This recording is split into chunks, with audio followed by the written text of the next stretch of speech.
Hello YouTube. I recently just bought myself a for junk Game Boy Advance, and it just came in the mail today. We're going to be refurbishing and replacing the screen on it. So if you guys want to watch this happen, then that's what we're going to do. So the package arrived earlier today. I did take a look at it, but I had to go to work, so just show you how it came. It was really odd because it came packed in packing peanuts here. Haven't seen those in a little bit. Here it is. It's an orange Game Boy Advance. It was listed for junk. I'll show the listing here on screen in a second. But yeah, the seller said it was not working. Didn't come with any batteries or anything like that. Did come with the battery cover though, and the issue is basically does not receive power when you turn it on. I did have a look at this before work, and I ended up getting it to work, but I'll show you guys that here in a second, the way you're supposed to do. So we're going to take out the screws and disassemble the Game Boy here. So to disassemble the Game Boy here, you're going to need a tri-wing screwdriver or bit, and you're also going to need a Phillips head screwdriver or bit. This is a 1.5 millimeter, I'm assuming, bit for the Phillips head here, and there's just one Phillips head screw on the outside here, and then the rest are tri-wing. So I'm gonna go ahead and assemble this.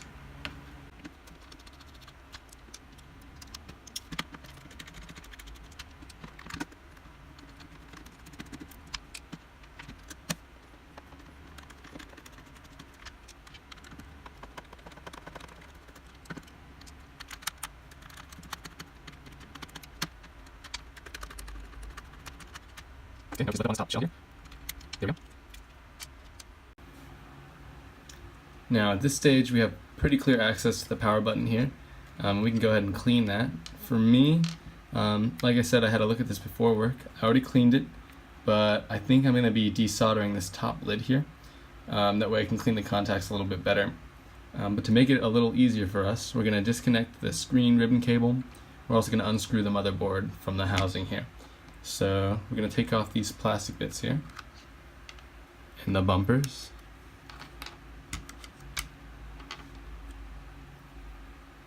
Alright. Then I'm going to use a Phillips head bit here.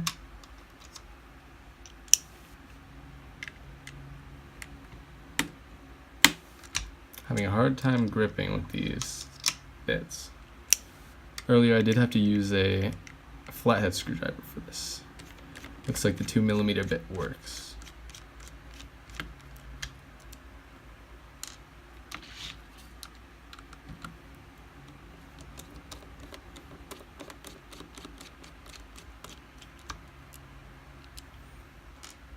Alright, and then to disconnect this screen ribbon cable here, I'm going to use a flathead bit. I'm just going to push up on these two cables up here.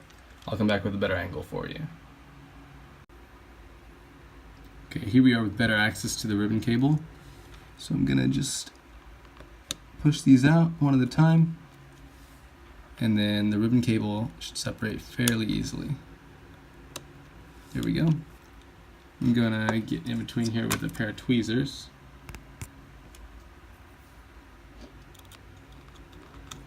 And just wiggle this cable until it comes free. There we go. Okay, so now we're just going to remove the motherboard here. Alrighty. I'll give this thing a good cleaning here in a sec too. So basically, a little quick fix to fix the power issue. What I noticed was if you drop a bit of alcohol in here with a cotton swab, and then you wiggle this back and forth, it'll work some of the muck off of that connector there, so that the metal can make a better connection. This is the piece right here, the power connector. But like I said earlier, I'm going to be desoldering this top part here. It'll give us better access, and then I can properly clean it. Alright, now that my soldering iron is heated up, I'm going to take some desoldering braid and then unsolder the sides of this connector here.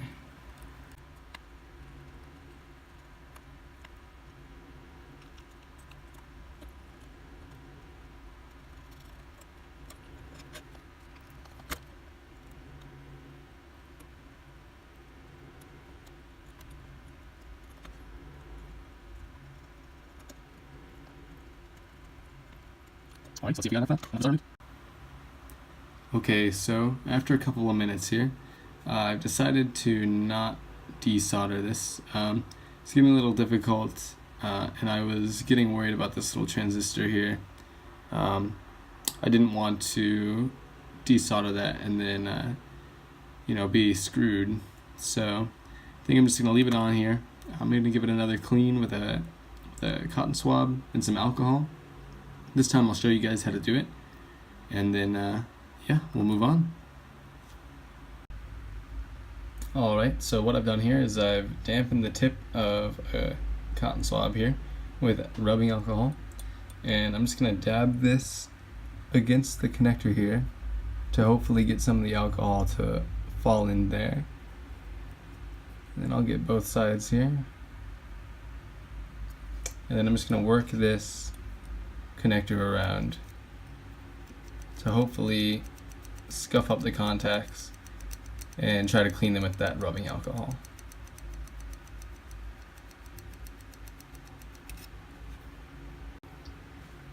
So the rest of my board here looks pretty clean, but I am just going to take some rubbing alcohol and clean off the speaker here, as it is pretty dirty, and then I'm going to also clean the contacts where the buttons touch the board, and I'm also going to clean the bumpers here just because they have a little bit of dirt around them.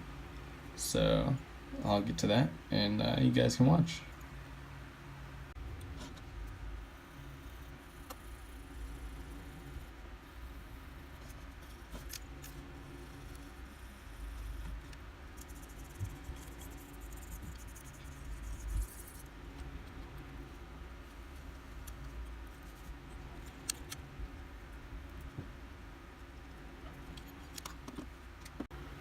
I'm also going to take this time to use some rubbing alcohol to clean the individual buttons and just their areas that they sink into around the case, as well as these conductive pads here. My unit doesn't look too bad again. It's just a little dusty. I didn't see any dead skin or fat cells, so that's pretty good. They're always really gross, those brownish dead skin cells. So yeah.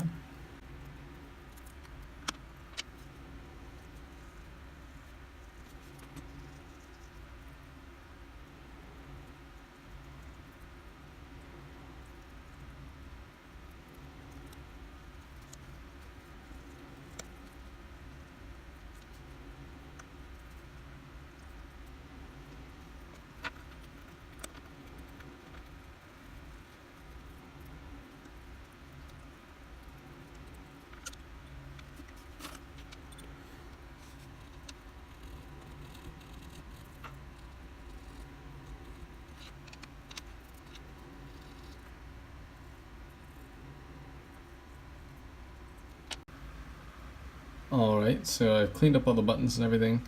The only thing that I wasn't able to clean fully were some discoloration here on the start and select buttons. It's not really a big deal. It's just going to be a little yellowed compared to the other buttons. But now we're going to work on the outside shell. There are a couple of what I think are marker scuffs here. So I'm just going to try some isopropyl rubbing alcohol, and we'll see if we can get some of that stuff out.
Alright, so I have everything cleaned. I did clean these little other parts here off camera. There was some scuffing on one of these, but other than that, they've cleaned up pretty nicely. We're going to put the Game Boy back together, and then we're going to power it on, see what happens.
Alrighty, so I have her back together, and we're just going to pop some batteries in, and I have my copy of Pokemon Crystal here that we're going to use to test it out, so here we go. Like I said, I did fool around with the power situation before work, and I did get it to work, so unless I messed up my solder job terribly, then we should be fine, so here we go.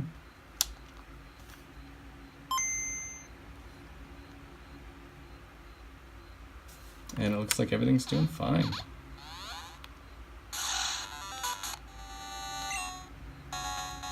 We'll just do the couple tests of the buttons. So left and right work good, down works, up works, select works, start goes, and then the bumpers work. Cool. Well, everything's working fine. So in a week, I will have the parts in for the screen replacement. I do have a Game Boy Advance SP with the 101 screen, so I will be switching the screens out into this model. And thanks for watching.